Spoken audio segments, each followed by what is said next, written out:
अस्सलामुअलैकुम स्टूडेंट्स, कैसे हैं आप सब लोग। आई होप कि आप सब लोग बिल्कुल खैरियत से होंगे, ठीक होंगे। My name is Kamran Shah and you guys are watching our YouTube channel AK education.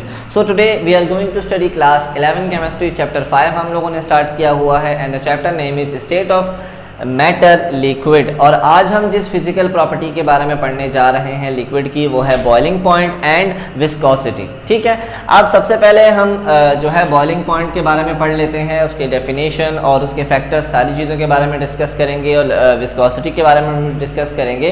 तो वीडियो को हमारी स्टार्ट से लेकर एंड तक देखिएगा ताकि आपके सारे कॉन्सेप्ट वो क्लियर हो सकें। तो सबसे पहले बॉइलिंग पॉइंट क्या होता है। The boiling point is the temperature at which the vapour pressure internal pressure of a liquid become equal to the atmospheric pressure, यानी कि एक्सटर्नल प्रेशर। बॉइलिंग पॉइंट किस टेम्परेचर को कहते हैं कि जिस वक्त ऐसा कोई टाइम आ जाए, बॉइलिंग पॉइंट ऐसे टेम्परेचर को कहते हैं कि जब हमारे पास जो वेपर प्रेशर है यानी किसी भी लिक्विड के इंटरनल प्रेशर है वो बराबर हो जाए, वो इक्वल हो जाए किसके, एटमॉस्फेरिक प्रेशर के या फिर एक्सटर्नल प्रेशर के इक्वल हो जाए, उसको हम कहते हैं बॉइलिंग पॉइंट। 9th क्लास के अंदर जो है आपने बहुत सिंपल सी डेफिनेशन पढ़ी होगी बॉइलिंग पॉइंट की, the point eight which a liquid start boiling is called boiling point, यानी कि वो पॉइंट जिस पे कोई भी लिक्विड जो है वो उबलना शुरू हो जाए वो हमारे पास क्या होता है, बॉइलिंग पॉइंट होता है। लेकिन अब आप फर्स्ट ईयर के अंदर आ चुके हैं तो आपको इसके पीछे का रीज़न भी जानना चाहिए कि कैसे बॉइलिंग पॉइंट, क्यों इसको बॉइलिंग पॉइंट कहते हैं। तो अगेन पढ़ लेते हैं, the boiling point is the temperature, ये एक ऐसा टेम्परेचर होता है एट विच वेपर प्रेशर, यानी कि जो लिक्विड के जो वेपर प्रेशर है यानी कि जो internal pressure of a liquid है बराबर हो जाए, इक्वल हो जाए किसके, एक्सटर्नल प्रेशर के या फिर एटमॉस्फेरिक प्रेशर के, वो हमारे पास बॉइलिंग पॉइंट कहलाता है। It is a physical process in which state changes from liquid to gas. ये एक फिजिकल प्रोसेस होता है जिसमें लिक्विड से गैस के मॉलिक्यूल जो है वो कन्वर्ट हो जाते हैं, स्टेट चेंज हो जाती है। And boiling occurs at fix temperature called boiling point. अच्छा, याद रखिएगा एवापोरेशन इससे पहले हम लोगों ने पढ़ा था, तो एवापोरेशन हर टेम्परेचर के ऊपर हो रहा था, यानी 25 डिग्री सेल्सियस के ऊपर भी हो रहा था, 50 डिग्री सेल्सियस के ऊपर भी हो रहा था, 75 के ऊपर भी हो रहा था। लेकिन जो हमारे पास बॉइलिंग है एक फिक्स टेम्परेचर के ऊपर होती है जिसको हम बॉइलिंग पॉइंट कहते हैं। ठीक है, अब मान लें कि हमारे पास जो एटमॉस्फेरिक प्रेशर है, मान लें कि हमारे पास एक वाटर है, एक बीकर है और इसके अंदर हमने क्या भर दिया, H2O, वाटर भर दिया। ठीक है, अब वाटर कितने जो है टेम्परेचर पे बॉयल करता है, तो हम सबको पता है कि वाटर बॉयल करता है 100 डिग्री सेल्सियस के ऊपर। ठीक है, मान लें इस वक्त वाटर का जो वेपर प्रेशर है, वाटर का जो वेपर प्रेशर है वो है हमारे पास, मान लो कि 400 टॉर होता है। ठीक है, मान लें इस वक्त वाटर का जो वेपर प्रेशर है वो 400 टॉर है और एटमॉस्फेरिक प्रेशर किसके बराबर होता है, 760 टॉर या फिर 1 atm के बराबर होता है। तो अब हमने क्या करना है कि ये जो 400 टॉर प्रेशर है जब ये इक्वल हो जाएगा किसके, 700 टॉर के इक्वल हो जाएगा, तो उस वक्त हमारे पास जो लिक्विड होता है इसके अंदर बबल्स बनना शुरू हो जाते हैं और बॉइलिंग अकर हो जाती है, यानी बॉइलिंग पॉइंट रीच हो जाता है। यानी कि जब हमारे पास इंटरनल प्रेशर ऑफ लिक्विड, जो लिक्विड का जो इंटरनल प्रेशर है, इंटरनल प्रेशर यानी लिक्विड्स के वेपर का जो प्रेशर है वो बराबर हो जाता है किसके, एटमॉस्फेरिक प्रेशर के, यानी पहले कितना था 400 टॉर, अब ये 400 टॉर से बढ़कर कितना हो चुका है, 760 टॉर हो चुका है। और इसको 760 टॉर तक पहुंचाने के लिए हमें किस चीज़ की ज़रूरत पड़ी है, हीट की ज़रूरत पड़ी है। हमने इसको हीट प्रोवाइड की और कितनी हीट प्रोवाइड की, 100 डिग्री सेल्सियस, जिसकी वजह से इसका प्रेशर जो है 400 से लेकर 760 टॉर हो गया। अब ये दोनों बराबर हो गए तो इसके अंदर बॉइलिंग अकर हो जाएगी और बबल्स बनना शुरू हो जाएंगे, जिसको हम कहते हैं बॉइलिंग पॉइंट। अब याद रखिएगा, जैसे जैसे हम हाइट कवर करते करते हैं, पहाड़ों की तरफ जाते हैं, तो हमारे पास जो प्रेशर जो है वो डिक्रीज होना शुरू हो जाता है। आपको पता होगा कि हम एटमॉस्फेयर के लेयर्स के अंदर रहते हैं, कुछ लेयर्स होती हैं एटमॉस्फेयर की, जैसे एटमॉस्फेयर को जो है 5 लेयर्स के अंदर जो है वो डिवाइड किया जाता है। ट्रोपोस्फेयर है, फिर स्ट्रेटोस्फेयर है, फिर मीजोस्फेयर है, इस तरीके से 5 लेयर्स हैं। तो हम जिस लेयर के अंदर रहते हैं हम उसको कहते हैं ट्रोपोस्फेयर, ठीक है, जो सबसे नीचे वाली लेयर है। तो जैसे जैसे हम ऊपर जाते हैं कि जो हमारे पास एटमॉस्फेयर की लेयर है ये थिन होती जाती है और हमारे पास जो प्रेशर है ये कम होता जाता है। और जब प्रेशर कम होगा हवा के ऊपर, जैसे हम कोई हाइट कवर करेंगे या किसी पहाड़ के ऊपर जाकर जब हम वाटर को बॉयल करेंगे तो बॉइलिंग पॉइंट हमारे पास क्या हो जाएगा, गिर जाएगा। मान लें कि ये हमारे पास एक और बीकर है और हम इसके अंदर भी क्या कर देते हैं, वाटर यानी कि H2O का मॉलिक्यूल रख देते हैं, ठीक है। अब ये हम कहाँ पर हैं, ये हम मान लें कि किसी पहाड़ी इलाके के अंदर मौजूद हैं और अब जो हमारे पास वाटर का जो वेपर प्रेशर है वो तो हमारे पास कितना है, 400 टॉर ही है, लेकिन यहाँ का जो एटमॉस्फेरिक प्रेशर है वो है 600 टॉर। सी लेवल के ऊपर जो एटमॉस्फेरिक प्रेशर था वो 760 था, लेकिन जैसे ही हमने हाइट कवर की, हम पहाड़ के ऊपर गए तो इसका जो एटमॉस्फेरिक प्रेशर है वो 600 हो गया।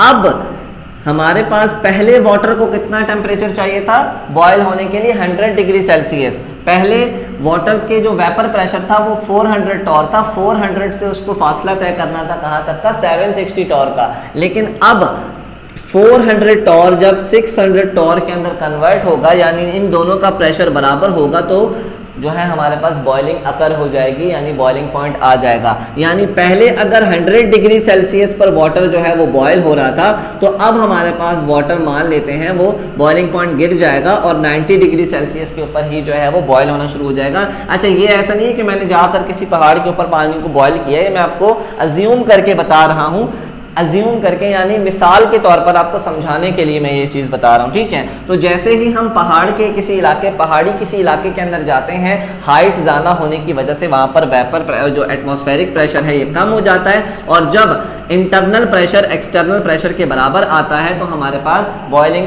अकर हो जाती है, यानी बॉइलिंग पॉइंट जो है वो रीच हो जाता है। पहले हमारे पास एटमॉस्फेरिक प्रेशर 760 था तो ज़्यादा टेम्परेचर लग रहा था, अब हमारे पास जो प्रेशर है वो कम हो चुका है तो कम प्रेशर लगेगा, कम टेम्परेचर लगेगा, इस वजह से हमारे पास ये 90 डिग्री पर ही क्या हो गया, बॉयल हो गया। तो अब हम पढ़ लेते हैं इसके फैक्टर्स, आई होप कि समझ आ गया होगा। अब हम इसके फैक्टर्स पढ़ लेते हैं। पहला फैक्टर क्या है कि बॉइलिंग पॉइंट जो है डायरेक्टली प्रोपोर्शनल होता है इंटरमॉलिक्यूलर फोर्सेस के, यानी कि जिस मॉलिक्यूल के दरमियान भी इंटरमॉलिक्यूलर फोर्सेस ज़्यादा होंगी तो उसका बॉइलिंग पॉइंट भी ज़्यादा होगा। मान लें कि हमारे पास वाटर जो है, वाटर का जो बॉइलिंग पॉइंट होता है वो 100 डिग्री सेल्सियस होता है, क्योंकि वाटर के दरमियान कौन सी बॉन्डिंग पाई जाती है, हाइड्रोजन बॉन्डिंग पाई जाती है। और हाइड्रोजन बॉन्डिंग जो है तीनों इंटरमॉलिक्यूलर फोर्सेस के दरमियान सबसे ज़्यादा होती है, तो वाटर का जो बॉइलिंग पॉइंट है वो भी सबसे ज़्यादा होता है। इसी तरीके से अगर हम पेट्रोल ले लें तो पेट्रोल का जो बॉइलिंग पॉइंट है वो वाटर से बहुत ज़्यादा कम होता है, क्योंकि पेट्रोल क्या है, एक नॉन पोलर मॉलिक्यूल है। और पेट्रोल के दरमियान कौन सी फोर्सेस होती हैं, तो पेट्रोल के दरमियान होती हैं LDF यानी कि लंदन डिस्पर्जन फोर्सेस मौजूद होती हैं, तो जिसकी वजह से पेट्रोल जल्दी बॉयल कर जाता है।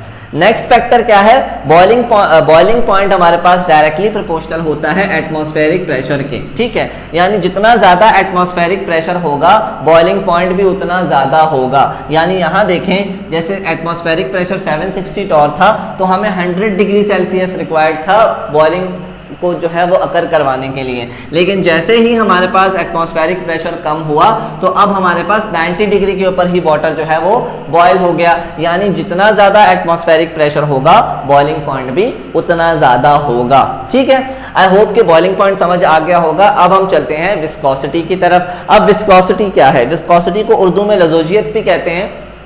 और विस्कोसिटी होती क्या है, बेसिकली किसी भी लिक्विड की जो फ्लो करने की एबिलिटी होती है, कोई भी अगर लिक्विड फ्लो करता है तो फ्लो करते हुए उसको फ्लोर के साथ जिस मुज़ाहमत का सामना करना पड़ता है, यानी जिस परेशानी का या जिस रेजिस्टेंस का सामना करना पड़ता है, उसको हम विस्कोसिटी कहते हैं। विस्कोसिटी की definition, viscosity is the measure of internal resistance of a liquid. किसी भी लिक्विड को जब फ्लो करने में परेशानी होती है, फ्लो करने में रेजिस्टेंस करना पड़ता है, तो उसको हम विस्कोसिटी कहते हैं। तो मान लें कि हमारे पास दो किस्म के लिक्विड्स है, there are two types of liquid. एक हमारे पास लिक्विड है जिसको हम कहते हैं विस्कस लिक्विड, और दूसरा हमारे पास है नॉन विस्कस लिक्विड।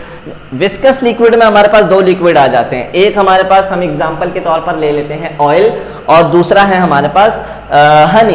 ये दोनों जो हैं विस्कस होते हैं, यानी कि गाढ़े होते हैं। अगर इनको हम फ्लो करवाएं या हम इनको ज़मीन के ऊपर गिराएं तो ये आराम से बहुत स्लोली जो है वो क्या करेंगे, फ्लो करेंगे, क्योंकि इनकी रेजिस्टेंस ज़्यादा होती है। लेकिन जो नॉन विस्कस लिक्विड होते हैं, यानी कि मोबाइल लिक्विड होते हैं, जो आराम से फ्लो कर सकते हैं, उसमें हमारे पास वाटर आ जाता है, पेट्रोल आ जाता है, जो है वो केरोसिन ऑयल आ जाता है। ठीक है, तो ये जितने भी हमारे पास जो लिक्विड्स हैं ये नॉन विस्कस हैं, क्योंकि इनको जब हम फ्लो करवाते हैं तो इनके अंदर रेजिस्टेंस इतनी ज़्यादा नहीं होती, ये फ़ौरन से फ्लो करना शुरू कर देते हैं। मान ले कि अगर हम एक तरफ एक गिलास से शहद को जो है वो गिराते हैं और एक गिलास से हम पानी गिराते हैं, तो कौन सा लिक्विड पहले गिरेगा? तो पानी ज़्यादा पहले गिरेगा। क्यों? क्योंकि पानी के दरमियान जो विस्कोसिटी है वो कम है, और लिक्विड की जो हनी की जो विस्कोसिटी है वो बहुत ज़्यादा है। ठीक है, क्योंकि हनी को जब हम फ्लो करवाते हैं या हनी फ्लो करता है तो उस वक्त हमारे पास जो है वो रेजिस्टेंस बहुत ज़्यादा उसको करनी पड़ती है फ्लोइंग के दौरान, और वाटर के अंदर इतनी रेजिस्टेंस होती नहीं, जिसकी वजह से विस्कस नहीं होता इतना। और विस्कोसिटी, विस्कस और नॉन विस्कस, विस्कस लिक्विड हम गाढ़े लिक्विड को भी कह सकते हैं। विस्कस हमारे पास हनी जो है वो गाढ़ा लिक्विड होता है, जिसकी वजह से ये इतना आसानी से फ्लो नहीं करता, और वाटर इतना गाढ़ा नहीं होता, जिसकी वजह से फ़ौरन से जो है ये फ्लो कर जाता है। ठीक है, उसके बाद the unit of viscosity is poised and सेंटीपॉइस। जो विस्कोसिटी की जो यूनिट्स होती हैं ये हमारे पास क्या है, पॉइस और सेंटीपॉइस में इसको नापा जाता है। पॉइस बड़ी यूनिट है तो हम सेंटीपॉइस के अंदर आते हैं, इसको नाप जो है वो शो करते हैं, लिखते हैं। अच्छा, ये आपसे एमसीक्यूज के अंदर भी पूछा जा सकता है, तो इसको आप याद रखिएगा। नेक्स्ट हम पढ़ लेते हैं इसके फैक्टर्स। फैक्टर्स कौन से हैं कि मान लें हमारे पास विस्कोसिटी जो है वो डायरेक्टली प्रोपोर्शनल होती है इंटरमॉलिक्यूलर फोर्सेस के।